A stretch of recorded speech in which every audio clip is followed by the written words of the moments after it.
Stadium on the far side of the field. And for St. Mary's, absolute heartbreak.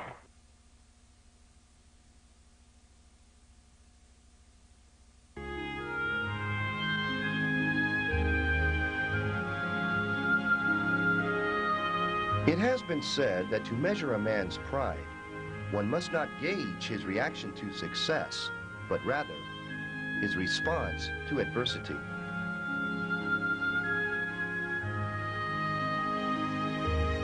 This is a simple story about pride and sacrifice and victory and achievement. It has been forged by unity and teamwork. Its foundation laid in the summer's heat of August, its tenacity rewarded in the wintry chill of December.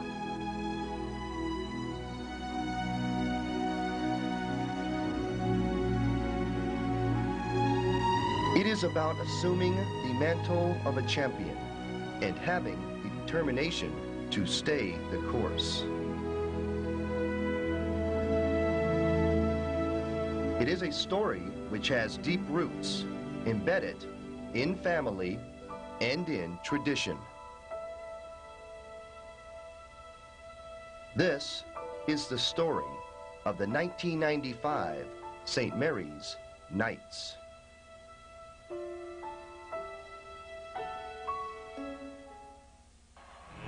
Let's get ready to rumble!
Y'all ready for this? Y'all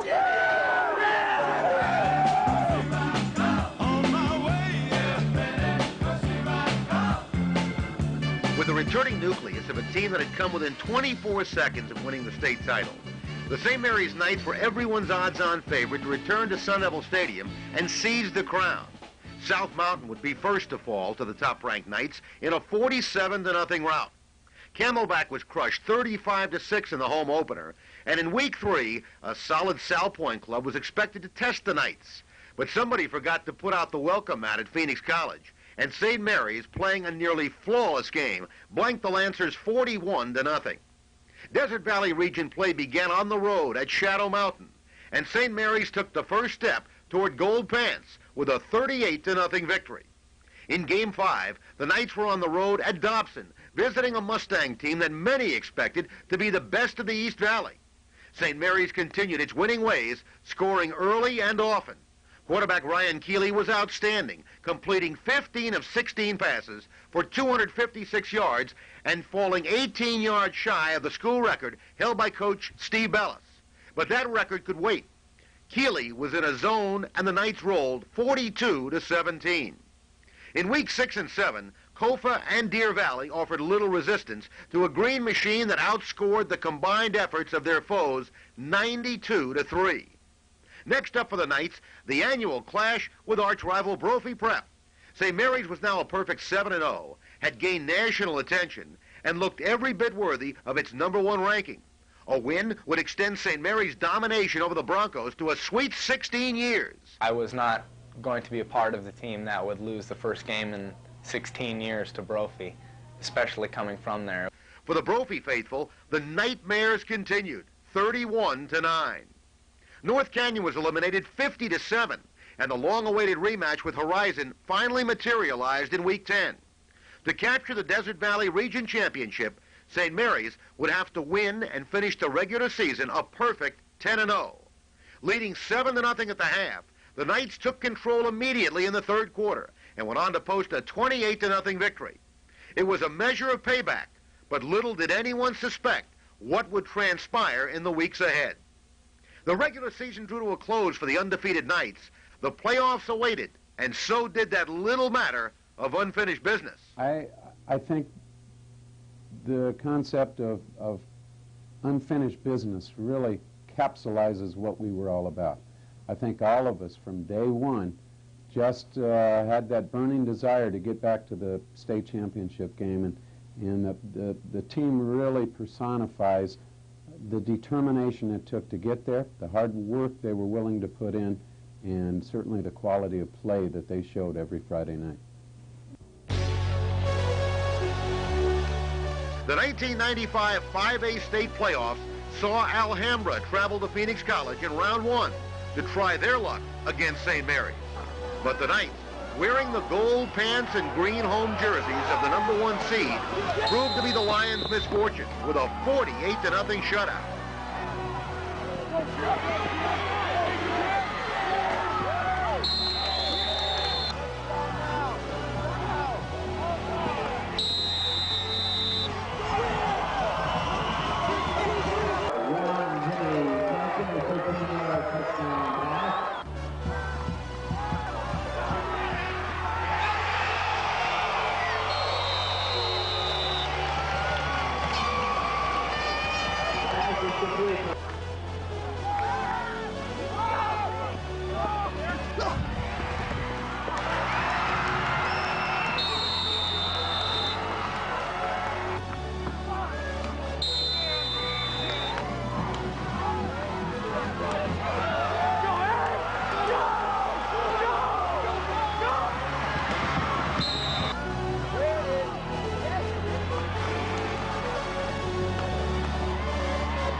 St. Mary's was looking ahead. Everett, next Friday, comes out more ready, and they're going to grab the momentum.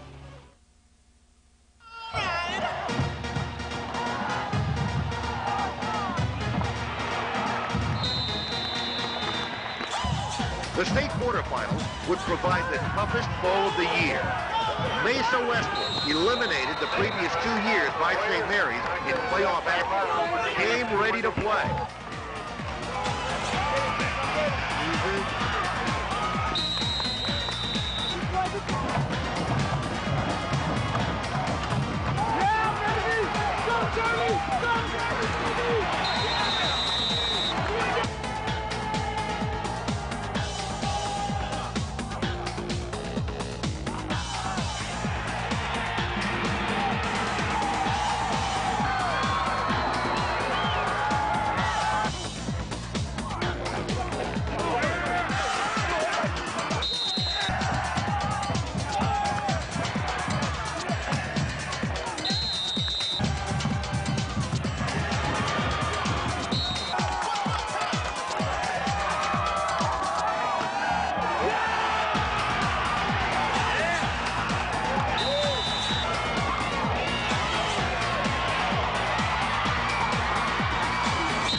Most exciting game of the season, St. Mary's championship hope hung in the balance when the Knights defense, backed up to their own goal line in the game's waning moments, turned Westwood away on a heart-stopping 4th and 6 play.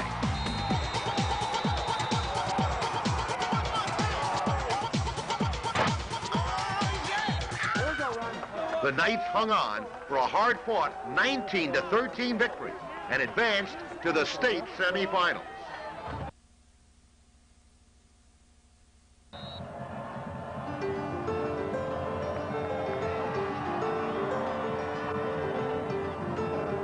For weeks prior to the 5A semifinal matchup against the Pride of Ahwatukee, the media had dubbed Mountain Point winners of 11 straight as the team with the greatest chance of stopping St. Mary's.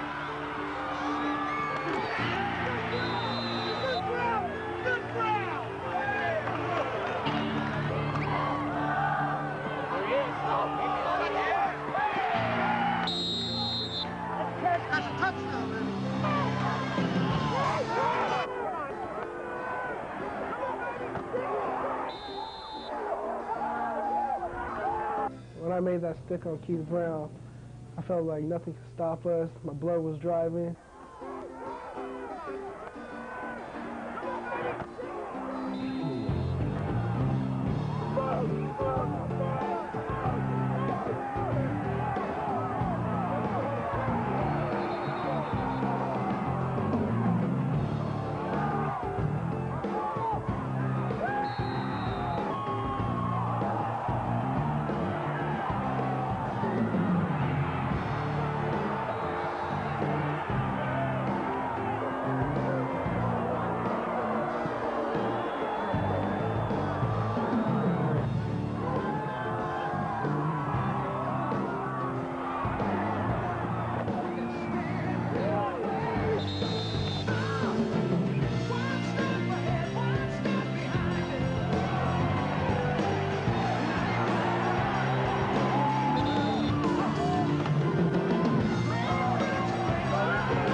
But the Knights were ignoring the press. And when the dust had settled, it was St. Mary's 44, Mountain Point 13.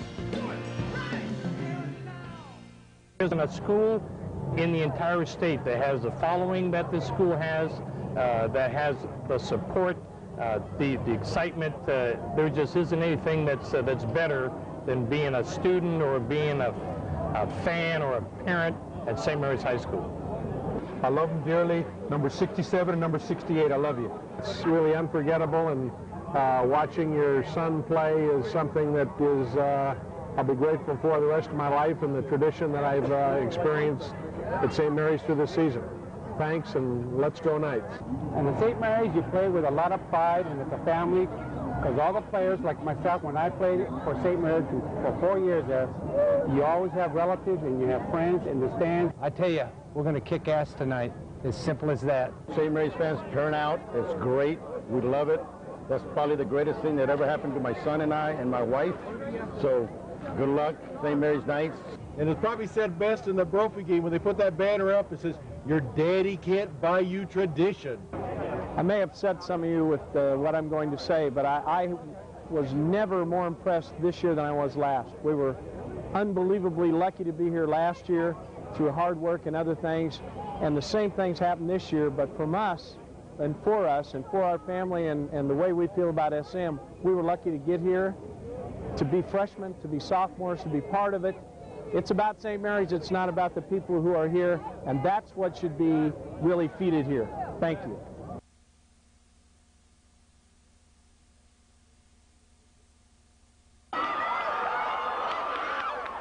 St. Mary's had returned to the state championship game, and Providence had a surprise waiting for them.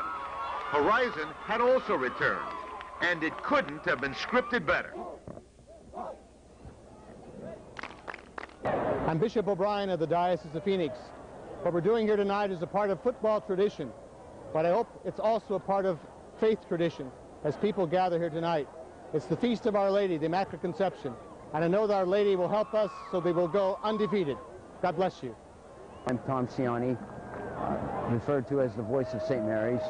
I've been doing it for 25 years anyhow. I became associated with St. Mary's when my children started going there. I consider it an honor to be a part of the program.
There would be no heartbreak this time for the Knights, and the 33-7 win gave St. Mary's their 9th state title.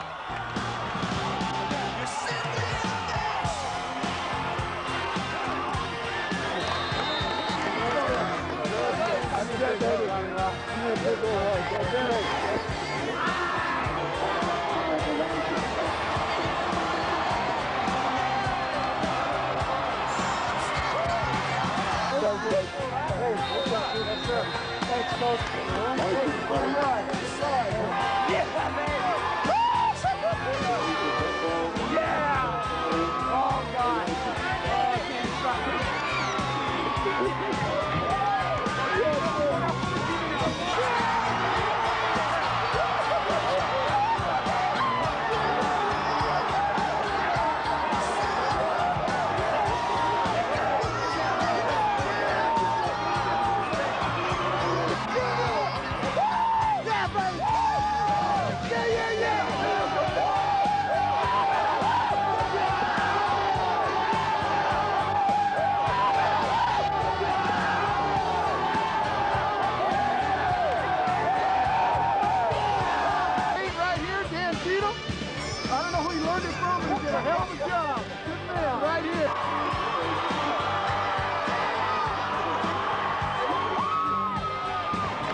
Mary's is more than yellowed newspaper clippings, championship banners, and state title trophies. It is kept fresh and vibrant by kids from all over the valley who come to St. Mary's in pursuit of excellence. The spirit of St. Mary's is not a figment of the imagination. It is real, binding forever, past to present, and all those who have felt it. It is nurtured in the hearts of alumni and supporters who return to share in its celebration. It is a sense of family, values, and tradition. It is more than a rich football heritage that can be shared with future generations. It defies description and must be experienced. For those who put on a St. Mary's jersey know what it is, and they play for it.